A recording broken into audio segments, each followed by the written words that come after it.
तो यह है मेरा कबाड़ का पिटारा और इस पिटारे के भीतर मैंने कई सारे खजाने संग्रहित किए हैं। देखो बीज फलित होके पौधों में रूपांतरित हो चुका है। यह खिड़की का चौखटा अब किसी काम का नहीं है। तो चलो आज की कला क्या है यह देखने से पहले स्वागत है आपका मेरी इस कलाकारी ज्वेरिया की हस्त कौशलशाला में। अभी तक आपने सब्सक्राइब ना किया हो तो जल्दी से सब्सक्राइब करो और पसंद करने वाली घंटी दबाओ। तो मैं उस खजाने की बात कर रही हूँ कि जब कोई चीज़ फेंकने लायक हो तो मैं इस चीज़ को फेंकने की बजाय इस पिटारे में संग्रहित कर देती हूँ। तो आज कई दिन बाद इस पिटारे को खोलकर ढूंढती हूँ कि कहीं ऐसी चीज़ मिल जाए जिसके साथ मैं कुछ कला कर पाऊँ। तभी मुझे मिलती है यह 3 की 3 खाली शीशियाँ और इसके साथ ही अपने दिमाग में मुझे कुछ सुझाव मिलता है।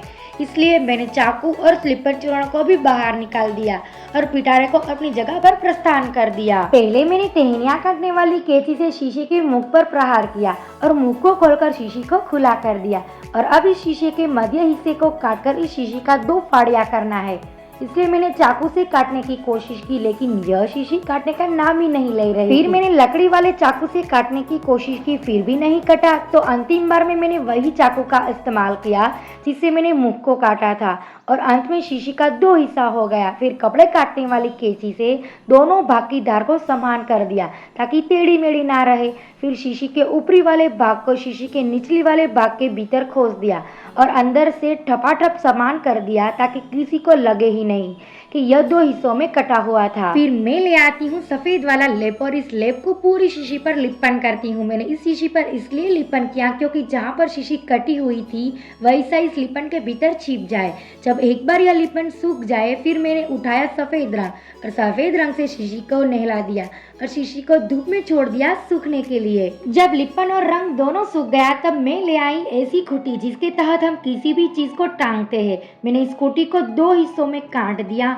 और खूंटी का मुख वाला हिस्सा भी तोड़कर फेंक दिया। खूंटी के दोनों भाग को शीशी के दाएं और बाएं हिस्से में चिपका दिया मजबूत वाली गोंद से और दोनों खूंटी को चिपकाने के बाद दोबारा रंगाई करती हूँ सफेद रंग से। फिर ले आई काला रंग और इस काले रंग को पिछड़े से लगाया और अपनी उंगली की सहाय से पिछड़े को रगड़कर शीशी पर रंग को छिटकाया ताकि रंग की छोटी छोटी बूंद से रंगाई हो जाए। अब ले आती हूँ गहरा रंग और गहरा रंग से शीशी के मुख की किनारी पर रंगाई करती हूँ।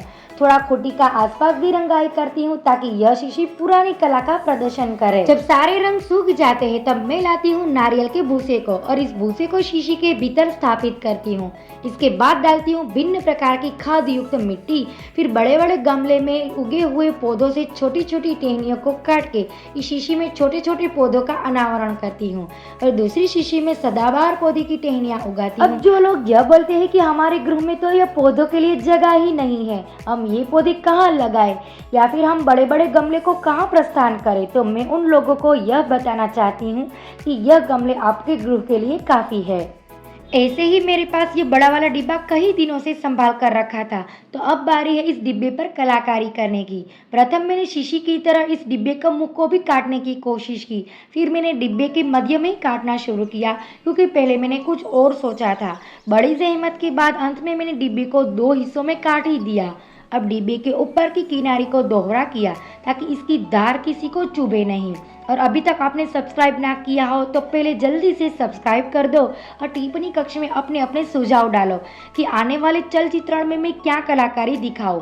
अब डिब्बे को मैंने ऊपर की ओर से थोड़ा दबोच दिया। फिर ले आई अपने आधुनिक यंत्र का पिटारा और इस यंत्र की सहायता से मैं बहुत सारी चीज कर सकती हूँ। तो इस बार मैं डिब्बे के दाएं और बाएं दोनों हिस्सों में छिद्र लगाऊंगी। छिद्र लगाने के बाद मैंने इस डिब्बे पर रंगाई कर दी सफेद रंग से। और बारिश से भीग ना जाए इसलिए इस तरह नीचे रख दिया सूखने के लिए। जब बारिश रुक गई तो मैं ले आई लोहे की धातु से बना तार और इस तार को पहले ऊपर से मोड़ा फिर दाएं और बाएं भाग से मोड़ा और इस तरह टांगने के लिए तार तैयार कर दिया। फिर इस तार के दोनों भाग को दोनों छिद्र में पसार करके बचे हुए तार को वापस मोड़ दिया ताकि यह तार आसानी से बाहर ना निकल जाए। अब यह डिब्बा एक बाल्टी के रूप में परिवर्तित हो चुका है। तो अब बारी है इस पर रंगाई करने की। पहले मैंने हल्के हरे रंग को बाल्टी के तार पर रंगाई की और फिर हल्के हरे रंग से बाल्टी पर पट्टी बनाई और इसके नीचे हल्के लाल रंग से पट्टी बनाई। इस तरह हरे और हरे के नीचे लाल रंग से रंगाई कर दी। इसके बाद काले रंग से बीच में बीज बना दिया। तो अब आपकी बारी है आपके यह बताना है कि यह बाल्टी किस फल के हुबहू दिखती है। चलो जल्दी से इस फल को टिप्पणी कक्ष में बरसा दो। तो इस बाल्टी में मैंने बहुत सारे नारियल को भूसे को प्रस्थान किया। इसके बाद डाली खूब सारी काली घेरी खाद और खाद युक्त मिट्टी।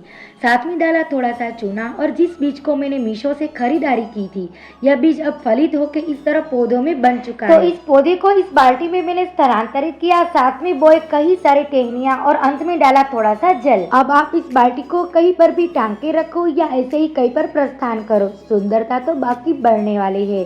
तो जल्दी से इस बात पे पसंद करने वाली घंटी दबाओ और अपने मनपसंद पुष्प को बरसा दो टिप्पणी कक्ष में। दूसरे दिन मेरे गृह की छत से यह खिड़की का चौखटा मिल जाता है जो कई सालों से छत पे छिपकर सो रहा था। इस खिड़की पर टूटा हुआ ताला लगा हुआ था।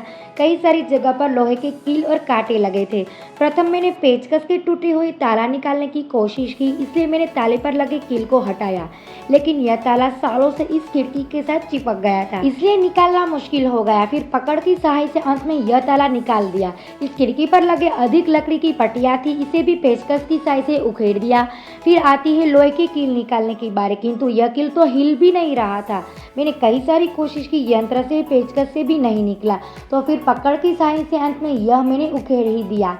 फिर ले आती हूँ एक मजबूत लकड़ी की पट्टियाँ, किंतु मैं एक गलती कर देती हूँ, वह आप आगे देखना। तो मैंने इस पट्टी को खिड़की के पीछे लगा दिया। पहले मैंने यंत्र की सहायता से 4 छिद्र लगाए और छिद्र लगाने के बाद मैं ले आई लोहे के कांटे और फिर वही यंत्र की सहायता से इस कांटे को भी बिठा दिया।